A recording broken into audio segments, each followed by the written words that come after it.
সর্বশেষ টি-20 সিরিজেও ইন্ডিয়ার হয়ে অস্ট্রেলিয়ার বিপক্ষে দুর্দান্ত খেলেছিল রিঙ্কু সিং। মাত্র 14 বলে 200 স্ট্রাইক রেটে 28 রান করে দলকে জয় এনে দিয়েছিল। জাতীয় দলের হয়ে সর্বমোট 15টি ম্যাচ খেলেছেন, যার 7টিতে ছিলেন অপরাজিত। 176.23 স্ট্রাইক রেটে 89 গড়ে করেছেন 356 রান। কিন্তু IPL 2024 সালটা ভালো যাচ্ছে না রিঙ্কু সিংয়ের।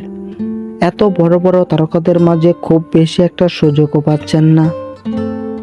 এখন পর্যন্ত 9 ম্যাচ খেলে 2টিতে অপরাজিত থেকে করেছেন 123 রান। সর্বোচ্চ স্কোর 26, গড় 20.50 এবং স্ট্রাইক রেট 150। ছক্কা মেরেছেন সর্বমোট 6টি এবং 4 মেরেছেন 9টি, যা খুব একটা ভালো পারফরমেন্স না। আর এই কারণে টি-20 ওয়ার্ল্ড কাপে জায়গা হলো না রিঙ্কু সিং এর।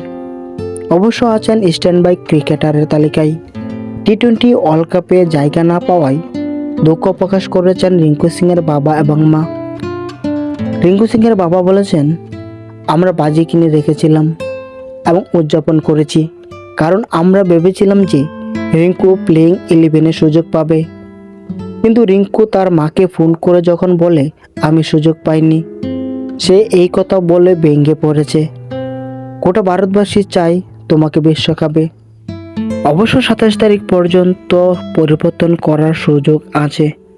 রিঙ্কু সিং ছাড়া টি-20 ওয়ার্ল্ড কাপ পাওয়াই যায় না।